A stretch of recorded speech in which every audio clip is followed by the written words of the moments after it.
Hello বন্ধুরা, আপনাদের মাঝে আবারও ছোট একটি ভিডিও নিয়ে হাজির হয়ে গেলাম। অনেকেই চিন্তিত আছেন এবং হতাশ হয়ে গেছেন। ফেসবুক ছবিতে সেন্ড এ গিফট অপশনটা আপনাদের ছবিতে আসছে না, সেটা নিয়ে আপনারা চিন্তিত আছেন। না, কোনো চিন্তিত নাই। সেটা সেন্ড এ গিফট এই অপশনটা অনেকের ছবিতে আছে এবং অনেকের ছবিতে নেই। সেটার জন্য আপনাকে ফেসবুক অফিসে একটি রিপোর্ট করতে হবে। কিভাবে করবেন সেটাই আজকে এই ভিডিওতে আপনাদেরকে দেখাবো। তাই ভিডিওটি না টেনে পুরো ভিডিওটি দেখবেন। আশা করি আপনাদের সমস্যার সমাধান হয়ে যাবে ইনশাল্লাহ। চলেন কথা না বাড়িয়ে মূল ভিডিওতে চলে যাই। আপনারা আপনাদের ফেসবুক অ্যাপসে চলে যাবেন। যাওয়ার পরে এরকম একটা ইন্টারফেস সামনে শো করবে। তারপর আপনারা এই যে ছবি নামের এখানে টাচ করবেন। টাচ করার পরে এরকম একটা ইন্টারফেস আপনার সামনে শো করবে। শো করার পর এখানে ছবি বা ভিডিও, এই ছবির মধ্যে টাচ করবেন। করার পর আপনাদের এরকম একটা ইন্টারফেস শো করবে। গ্যালারিতে নিয়ে যাবে আপনাদের। গ্যালারিতে নিয়ে যাওয়ার পর গ্যালারি থেকে একটা ছবি, যে ছবিটি আপনারা আপলোড করবেন সেই ছবিটা এখান থেকে নিয়ে নেবেন। আমি একটা ছবি নিয়ে নিলাম। নেওয়ার পর এরকম একটা ইন্টারফেস শো করবে। তারপর এখানে সুন্দর করে একটা ক্যাপশন দিবেন।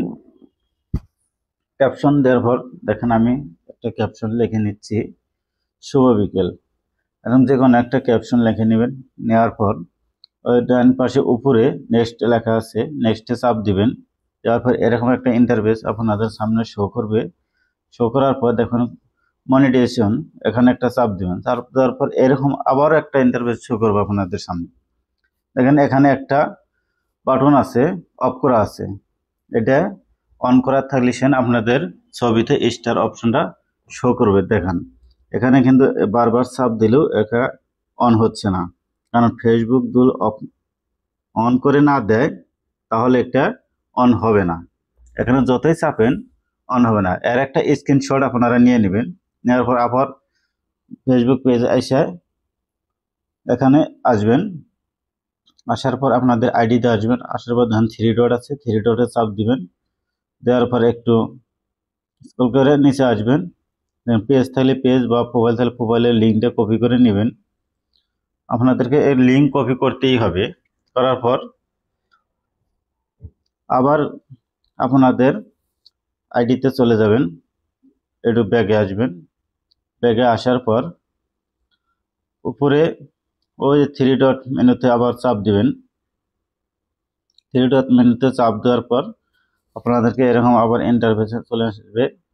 স্ক্রল করে নিচে যাবেন, দেখবেন হেল্প অ্যান্ড সাপোর্ট, এখানে চাপ দেন। দেখবেন রিপোর্ট অ্যান্ড প্রবলেম, এই রিপোর্ট অ্যান্ড প্রবলেমে চাপ দিবেন। দেওয়ার পর এরকম একটা ইন্টারফেস শো করবে। শো করার পর যেখানে লেখা আছে continue to report A problem, এখানে চাপ দিবেন। দেওয়ার পর এরকম একটি লোডিং নেবে। লোডিং নেওয়ার পরে এরকম একটা ইন্টারফেস শো করবে। তারপরে নিচের যে অপশনটা আছে এই অপশনটার মধ্যে আপনারা চাপ দিবেন। চাপ দেওয়ার পর এরকম একটা ইন্টারফেস শো করবে। এখানে আপনারা পেজ থাকলে পেজ বা প্রোফাইল থাকলে প্রোফাইল আপনাদেরকে সিলেক্ট করে নিতে হবে। আমি পেজ থেকে তাই পেজ সিলেক্ট করে নিলাম। নেওয়ার পর এরকম একটা অপশন আসবে। আসার পর ওখানে খালি ঘরের মধ্যে আপনাদের পেজ বা প্রোফাইলের যে আপনারা লিঙ্কটা কপি করেছেন সেই লিঙ্কটা এখানে পেস্ট করে দিতে হবে। আমি যে লিঙ্কটা কপি করে নিয়েছি এখানে কপি করে লিঙ্কটা বসিয়ে দিলাম। বসাই দেওয়ার পর এখানে আপনাদেরকে একটা রিপোর্ট লিখতে হবে, ফর্ম লিখতে হবে। ফর্মটা পূরণ করা লাগবে। আমি ফর্মটা আগেই লিখে রাখছি, সেটাই আমি এখানে কপি করে বসিয়ে দিলাম। তারপর এখানে যে আপলোড ফটো, এখানে চাপ দিবেন। দেওয়ার পর এখানে আপনাদের গ্যালারিতে নিয়ে যাবেন। ওখান থেকে যে স্ক্রিনশটটা নিয়েছেন সেই স্ক্রিনশটটা এখানে বসিয়ে দিবেন। এই যে আমি স্ক্রিনশটটা বসিয়ে দিলাম। বসিয়ে দেওয়ার পরে আপনাদের কাজ কিন্তু শেষ। এখানে হালকা একটু কাজ আছে, সেটা হলো এরকম বসাই দেওয়ার পর উপরে ডান পাশে যে সেন্ড